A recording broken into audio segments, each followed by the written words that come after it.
Mais lorsqu'on prend le modèle turc, c'est exactement la même chose. C'est-à-dire on a toujours l'industrie turque est assez puissante, on a toujours des élites nouvelles et on a des élites traditionnelles.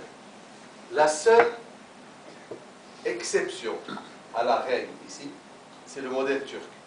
C'est que dans le modèle turc, il y a une petite exception par rapport au modèle anglais ou occidental ou européen, c'est que c'est des forces apparemment traditionnelles qui mènent la modernisation de la Turquie.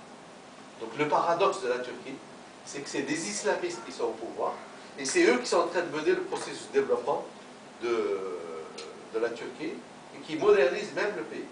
C'est un peu le paradoxe par rapport au schéma initial anglais ou au schéma initial européen. Pourquoi? Alors, où se situerait l'erreur? C'est qu'il faut revenir à la notion de force traditionnelle. Il faut prendre force traditionnelle dans son sens exact. Force traditionnelle, c'est une force qui freine un processus de développement. Qu'elle soit paysannerie, ou qu'elle soit laïque, ou qu'elle soit catholique ou protestante, à partir du moment où elle freine un processus de développement, elle est classée comme force traditionnelle.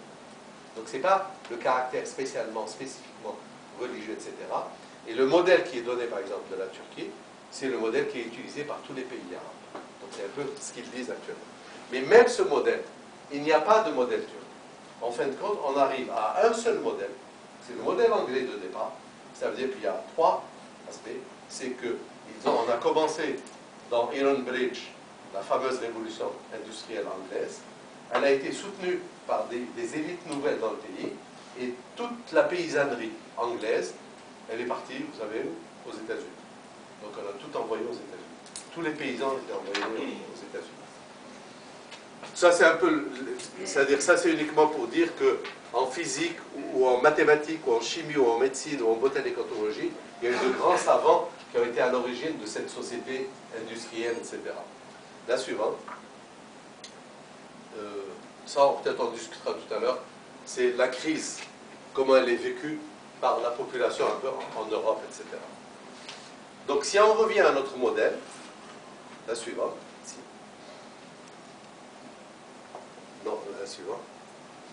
En réalité, le plus complexe, la situation la plus complexe, c'est ça.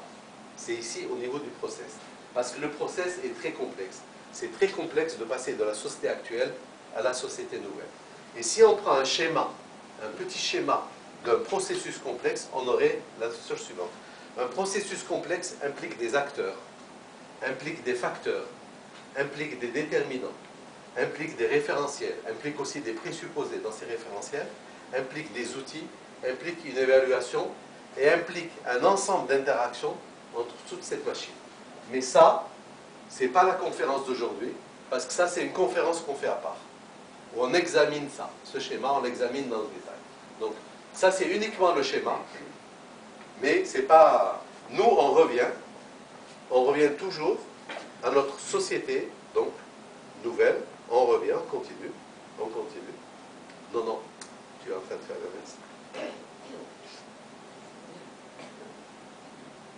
Non, on revient. Donc on revient à notre société nouvelle, à notre processus, etc. On continue. La question qu'on va se poser maintenant, et c'est à partir de maintenant qu'on va réellement commencer la discussion, cette société nouvelle est nouvelle dans quoi? Qu'est-ce que c'est que la nouveauté? Qu'est-ce qu'elle amène comme nouveauté par rapport à la société actuelle? La suivante. La suivante. Alors pour ça, on va aborder 3 niveaux. On va aborder des niveaux tout à fait classiques. On va aborder ce qu'on appelle au niveau de la société, où il y a un terme actuellement, on dit aussi sociétal.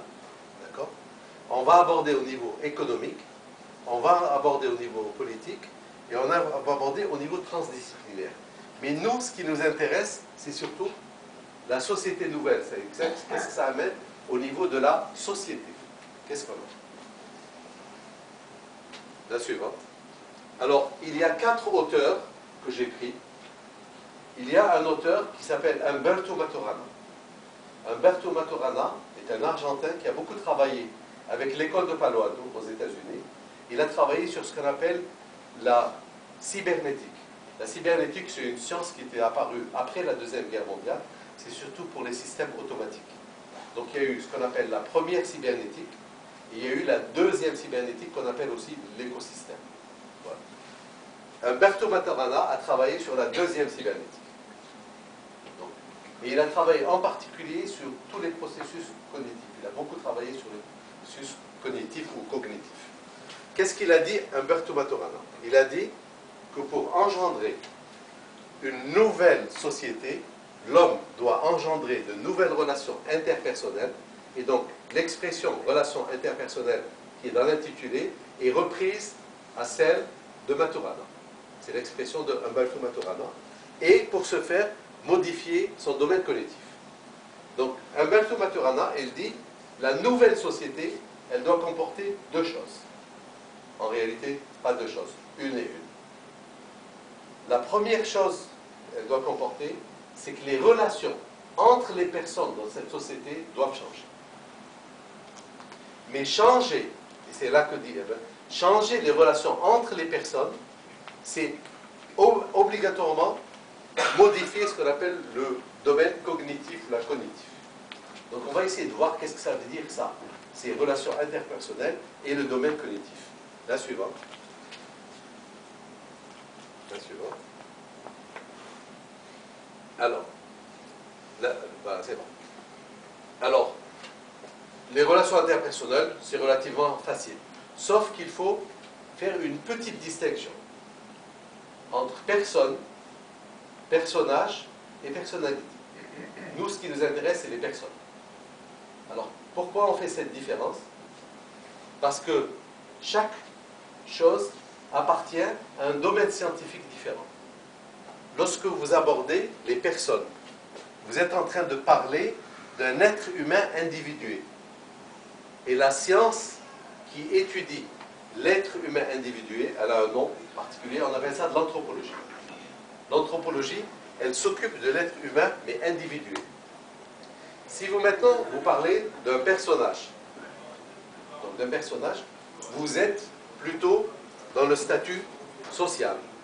Si vous parlez de la personnalité, il y a une branche, un domaine scientifique qui est la psychologie et la psychanalyse, elle s'occupe des personnalités. Donc, ce qu'on appelle les relations interpersonnelles, dans l'esprit de Umberto Maturana, c'est l'être humain individué, c'est-à-dire les personnes à titre individuel qui font comment elles fonctionnent dans la société. C'est ce que veut dire Umberto Maturana. La suivante, le domaine cognitif. Alors, le domaine cognitif, c'est un peu plus compliqué. Pourquoi c'est un peu plus compliqué? Parce que le mot cognitif, déjà, on le prononce de deux manières différentes en français. On peut dire cognitif et on peut dire cognitif. C'est que déjà, les grammairiens ne sont pas d'accord comment il faut le prononcer. Bon, mais les grammairiens, c'est rien. Parce que ce qui est plus complexe, en plus, c'est que signifie le phénomène cognitif ou le domaine cognitif. Alors, comme c'est un phénomène assez complexe, là aussi, il y a 4 domaines scientifiques qu'il étudie. Le premier domaine scientifique qu'il étudie, le champ scientifique qu'il étudie, c'est un champ qui est actuellement très à la mode. Docteur Michel. Il y a des équipes qui travaillent sur les neurosciences, CNRS, beaucoup d'équipes. Donc il y a beaucoup d'équipes qui travaillent sur les neurosciences.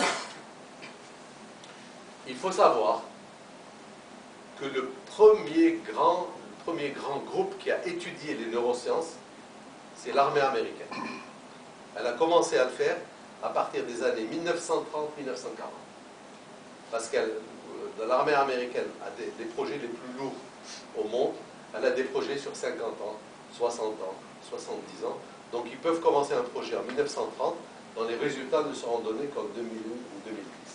Donc le premier gros secteur dans le monde qui a travaillé sur les neurosciences, c'est l'armée américaine.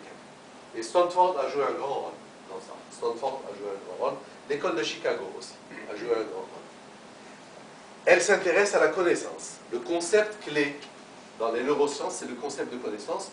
Et comment ça fonctionne? C'est comment cette connaissance fonctionne dans la mémoire, dans le langage, dans le raisonnement, dans l'apprentissage, dans l'intelligence, dans la résolution de problèmes, dans la prise de décision, dans la perception, dans l'attention, dans la motricité, dans l'intellectuel, etc. Donc c'est un gros secteur qui est actuellement en développement.